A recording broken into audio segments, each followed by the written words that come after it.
Em nome do Pai, do Filho e do Espírito Santo. Amém. Senhor nosso Deus, somos servos indignos e reconhecemos com tristeza as nossas faltas. Dai-nos a alegria do advento do vosso Filho, que vem para nos salvar. Por Cristo nosso Senhor. Amém. Graças e louvores se deem a todo momento ao Santíssimo e Diviníssimo Sacramento. Amado ouvinte aqui da nossa querida e amada Diocese de Formosa, você que nos acompanha de diversos lugares, nós formamos nesta quinta-feira, nesta manhã bonita de advento, diante de todas as adversidades de nossas vidas, essa comunidade que ora. Nós queremos despertar para esse dia, mais esse dia, com desejo grande no coração de recebermos as fontes inesgotáveis das graças divinas. Santo Afonso Maria de Ligório nos traz hoje um tema bonito, Jesus atribulado durante toda a sua vida. E ele cita o Salmo 87,16: Eu sou pobre e vivo em trabalhos desde a minha mocidade. O santo nos ensina o seguinte: considera que todas as penas e ignomínias que Jesus sofreu em sua vida e na morte, lhe eram presente desde o primeiro instante da sua vida. Aí ele cita o Salmo 37,18: A minha dor está sempre diante de mim. Desde o berço, Jesus começou a oferecer todas essas penas em satisfação por nossos pecados, principiando, desde então, a ser o nosso Redentor. Ele mesmo revelou a um seu servidor que desde o começo de sua vida até a morte sofreu, e sofreu tanto por qualquer um dos nossos pecados, que se houvesse tido tantas vidas quantos homens existissem, teria morrido de igual dor inúmeras vezes, se Deus não lhe tivesse conservado a vida para sofrer ainda mais. Oh, que martírio padeceu incessantemente o coração amante de Jesus pela vista de todos os pecados dos homens. Segundo São Bernardino de Sena, desde que Jesus desceu ao seio de Maria, cada pecado em particular era-lhe presente, e cada pecado afligia-o imensamente.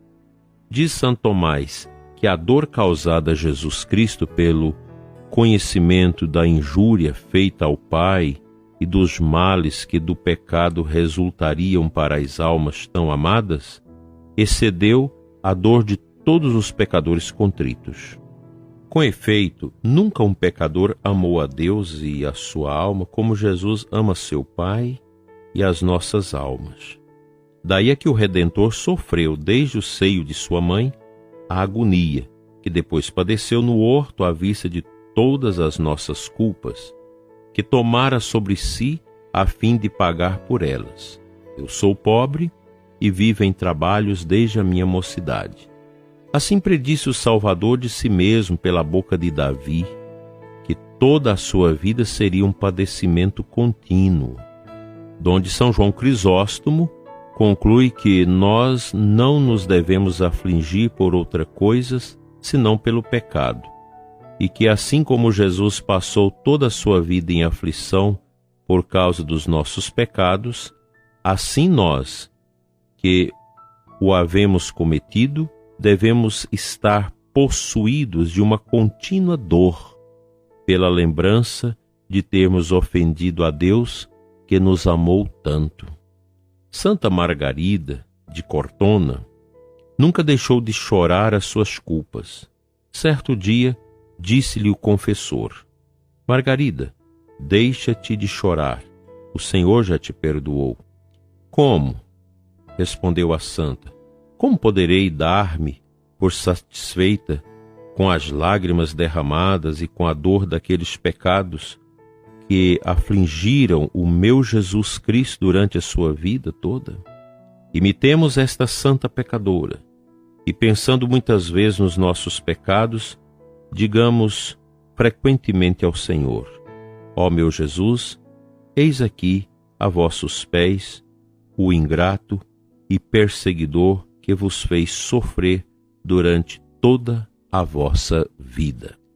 Penso, prezado ouvinte, que nós podemos tirar daqui um bom entendimento interior para esta preparação imediata que estamos fazendo para o Natal de nosso Senhor Jesus Cristo.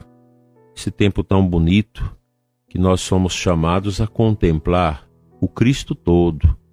O católico não reza, não admira, não medita somente um aspecto da vida de Cristo. Nós precisamos compreender o Senhor em toda a sua grandeza entre nós. Já desde a sua concepção até a sua saída deste mundo, nosso Senhor viveu na sua dimensão humana as tribulações incontáveis. E a fé nos leva a entender que estas tribulações, sofrimentos e o martírio no Gólgota, tudo em razão do nosso pecado. A visita de Deus ao mundo através de Cristo, assumindo o nosso corpo, é uma visita de restauração. É o sacrifício. Nosso Senhor Jesus Cristo, ele põe fim a todos os sacrifícios que eram feitos para o perdão e a purificação dos pecados, oferecendo-se ele mesmo como vítima, como altar, como sacrifício, pela redenção, pela copiosa redenção de todas as almas. Ninguém pode dizer, eu não fui salvo. Todos nós fomos alcançados pela salvação inaugurada por nosso Senhor Jesus Cristo, com a sua vinda entre nós. E a vida de Jesus, ela foi esse tormento durante todo o tempo em que esteve naquele corpo, na sua dupla realidade humana e divina, para realmente nos resgatar. É o sacrifício puro, perfeito, que chama a nós a contrição, ao arrependimento dos nossos pecados. É um tempo realmente que nós devemos olhar para dentro de nós mesmos e criar essa coragem de fazer o exame de consciência e dizer, Senhor, eu quero ser uma nova criatura. Não é fácil, nós somos pecadores. Quantos pecados nós temos, quantas misérias carregamos. Às vezes a gente começa a meditar sobre a nossa vida, a gente tem medo da gente mesmo, por causa dos pecados do passado. A gente que já teve a oportunidade de conhecer vivamente as manifestações de Deus nas nossas vidas, mas a gente ainda continua tacanha, com o coração fechado e não se converte. Talvez seja este o último ano da nossa vida, para que nós possamos nos converter de verdade e preparar o nosso ingresso no reino dos céus.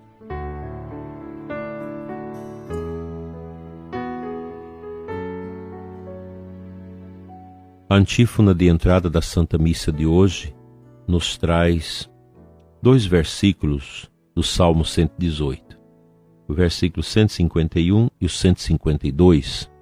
Estais perto, Senhor, e todos os vossos caminhos são verdadeiros. Desde muito aprendi que vossa aliança foi estabelecida para sempre. É uma oração bonita que o salmista faz neste salmo, o maior salmo da Sagrada Escritura. Aqui nós temos elementos profundos.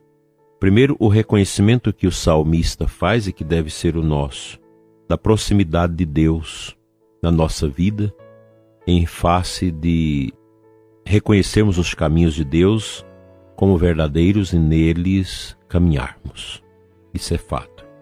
E o salmista faz uma memória muito interessante que nos remete à dimensão da família. Desde muito aprendi vossa aliança. Como ele aprendeu? Escutando o pai e a mãe, ensinando a Torá, a lei de Moisés. Aqui é um homem judeu que está orando. O salmista é um judeu, observante da lei, piedoso, que vai ao templo orar, que vai à sinagoga render graças a Deus. E ele louva a Deus porque desde sempre ele aprendeu a sua aliança. E tem um salmo bonito, que eu agora não me lembro o número, que o salmista diz: nossos pais nos contaram. É essa dinâmica, a tradição. Os pais comunicam aos filhos a fé, aquilo que aprendeu.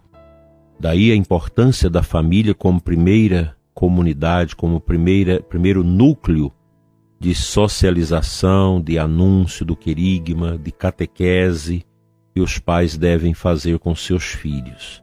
E a gente tem visto aumentar esse homeschooling também da catequese, os pais que começam a trabalhar com profundidade a catequese dos seus filhos. Às vezes uma catequese mais profunda do que a nossa convencional que nós temos na nossa comunidade e na paróquia. Isso é muito importante. Os pais devem entender que a catequese paroquial na comunidade, ela é um suplemento daquilo que os pais devem ensinar aos seus filhos já desde pequenininhos. Ensinar a rezar, ensinar os mandamentos, ensinar as orações. Às vezes a criança, o adolescente, o jovem, o adulto chega na catequese tábula rasa, não sabe nada, não sabe nem fazer o sinal da cruz, porque a família sonegou esse direito aos seus filhos de conhecer as verdades de Deus. E graças a Deus, quando a gente consegue pelo menos pegar esses catequizandos nesse nível, sem saber nada, mas chegaram na catequese. É uma oportunidade que a catequese pode ser para uma verdadeira e real evangelização destes meninos. Mas e quando esses filhos que não recebem nada do súculo da fé dos seus pais e não buscam a catequese? Vão morrer pagão.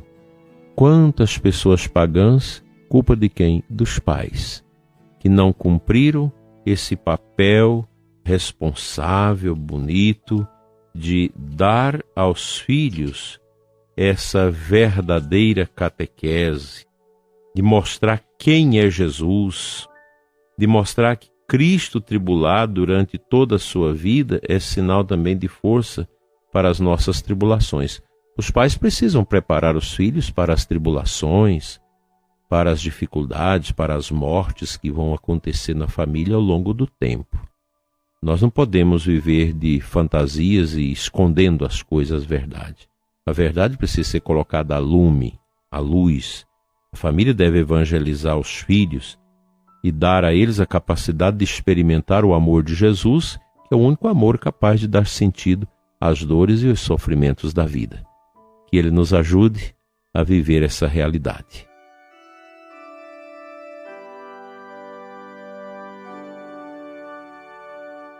Senhor, nosso Deus e Pai, Pai das misericórdias eternas, eu quero Te adorar nesta manhã juntamente com este ouvinte que ora comigo, agradecendo, Senhor, pela força do Teu Filho Jesus em nos curar das tribulações e sofrimentos. Nós queremos, Senhor, entregar em Tuas mãos nesta manhã tudo que nos aflige, tudo que nos entristece, tudo que tira a nossa paz. Que tenhamos um dia abençoado e que a nossa visita, Senhor, ao Santíssimo dia de hoje traga para nós o conforto, a cura e a restauração interior para melhor servir e amar os irmãos na comunidade.